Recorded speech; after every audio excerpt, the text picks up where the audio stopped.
زي ما شفت من عنوان الفيديو، كارثة حصلت عندي في المزرعة. الكارثة ديت ممكن اكون سببها انا، ممكن يكون الطيور ليها دخل فيها، لكن في الاول وفي الاخر حبيت اقدم لك المعلومة عشان ما تقعش في نفس الكارثة اللي انا وقعت فيها. كل حاجة في الموضوع دوت متصور فيديو من الالف للياء عشان تقدر تستوعب اللي حصل، وتقدر تشوف ايه العلاج اللي حاولنا نعمله او ايه الحل اللي احنا قدمناه عشان ننقذ ما يمكن انقاذه.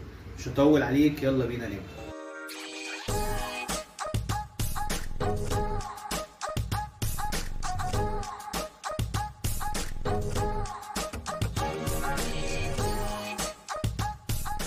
البداية أو اللي حصل معايا إن اشتريت جوز روز لاتيني، والجوز دوت كان تقريبا أول شغل ليه. فحصت الجوز ولقيته كويس ومناسب لبعضه، وذكر وأنثى كبار في القفص بتاعهم، وحطيت لهم العش المناسب، وفعلا ابتدوا يبنوا العش وجهزوه، وحصل التزاوج والأنثى باضت بفضل. بعد أسبوع كشفت على البيض ولقيته مخصب، وابتديت إن أنا أتابع واحدة واحدة لحد ما البيض يفقس. ومن هنا ابتدت تظهر المشكلة عندي. المشكلة اللي حصلت عندي هي ان البيض يفقس، تاني يوم الاقي الزغلول ميت، زغلول ورا التاني، كل ما بيضة تفقس تاني يوم الاقيها ميت. وده كان تأثير مني بسبب ان الاهالي كان اول شغل ليهم. دايما اول عش للاهالي يعني اول شغل دايما بيكون في قلة خبرة من النتاية او الذكر في التأكيل وفي تحضير البيض. فكانت المشكلة ان كل ما تفقس بيضة تموت. فطبعا اتبقى زغلول واحد، وهنا ابتديت افوق للموقف وابتديت اركز، وقررت ان انا لازم اتدخل بالاكل الطري. اول حاجة بدأت بيها هي وجبة البيض بالبقسماط. قررت ان انا هعملها تقريبا شبه يوميا عشان اسهل على الانثى ان هي تاكل الزغلول اللي فاضل، لان طبعا خلطة الحبوب المعتادة بتكون صعبة على الانثى، لان زي ما قلنا لسه خبرتها قليلة في التأكيل، فان هي لسه هتقشر وهتاكل، وبعد كده هتستنى الاكل في الحصيلة شوية، وبعد كده تبتدي تأكله للزغلول. فطبعا اضطريت ان انا اتدخل بالبيض بالبقسماط. الوجبة ديت فعلا نجحت، زي ما انت شايف الزغلول فعلا ابتدوا يأكلوه. فمن هنا عرفت ان هو دوت بداية الحل، الاكل الطري والوجبات الطرية اللي هتساعد الانثى على التأكيل لحد ما تكتسب الخبرة في تأكيل الزغاليل. فحاولت ان انا ادخل حاجة تاني هي القمح المنقوع، علشان برضو اعمل تنوع في الغذاء. برضو القمح المنقوع من الوجبات الطرية اللي سهل اكلها وسهل التأكيل الفروخ ليها. فبرضو حاولت ان انا اتابع ايه اللي هيتم. قدمت القمح المنقوع، وتاني يوم بصيت على الزغلول لقيته الحمد لله لسه عايش، فقلت كويس. حاولت ان انا اشوفه واكل ولا لا، لقيت بسم الله ما شاء الله زي ما انت شايف الحصيلة بتاعته واكل ومية مية من القمح المنقوع. فقلت خلاص يبقى اخلي يوم قمح منقوع ويوم بيض بالبقسماط لحد ما يكمل 10 ايام، ولو ربنا كتب له النجاة بعد ال10 ايام ابتدي ادخل الخضروات، لان زي ما انت عارف قبل ال10 ايام ممكن يجيله اسهال من الخضار، خصوصا ان الفرخ لسه صغير.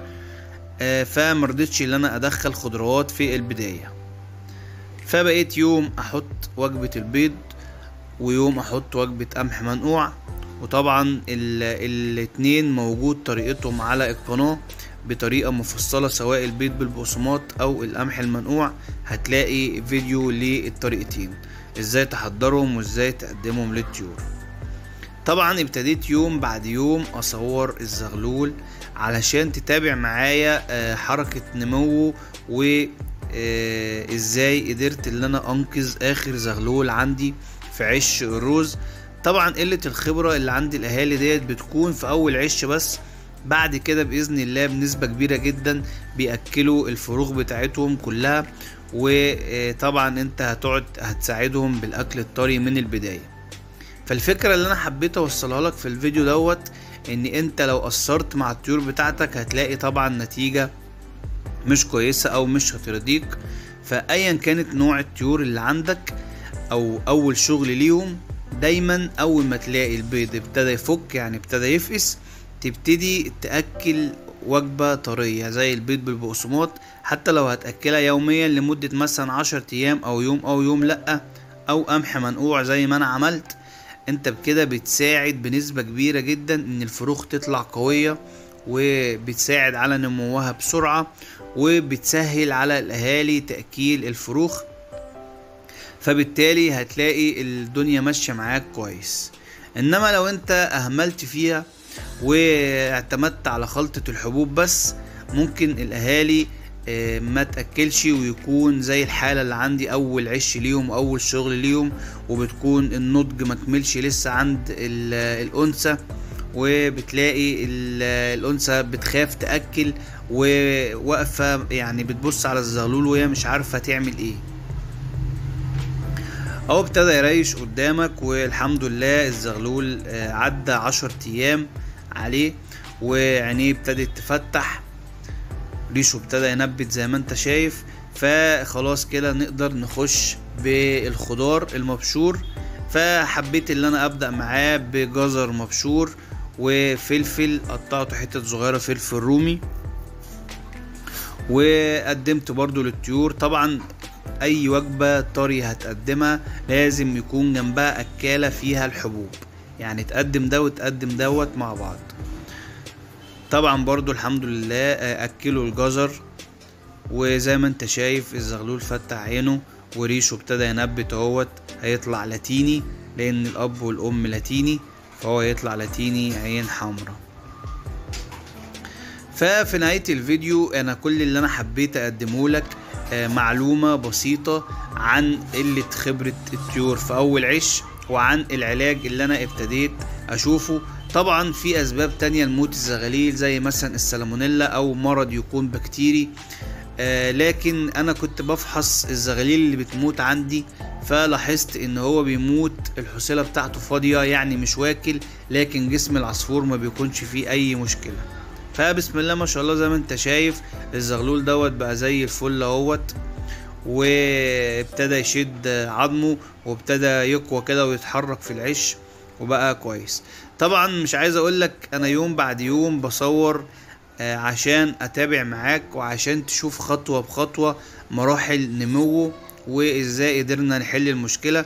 فقعدت اكتر من 20 يوم اللي انا اصور الفيديو دوت، فياريت ما تبخلش عليا بلايك علشان يعني مجهودي ما يروحش هباء، وعلشان اكبر عدد من الناس يقدر يشوف الفيديو دوت. فتعمل لنا اشتراك للقناة عشان تشوف كل الفيديوهات اللي احنا عاملينها، علما بان احنا عاملين قائمة تشغيل كاملة جوه القناة عن طيور الروز وعن طيور الفيشر، ومقدمين معلومات كتير جدا عن ازاي تفرخ منهم وازاي تنتج منهم، حتى لو انت مربي جوز واحد في البيت بهدف الانتاج. قايلين شوية معلومات مفيدة، يا ريت ما تبخلش عليا بالاشتراك في القناة علشان نكبر، وهنكبر بيكو بإذن الله.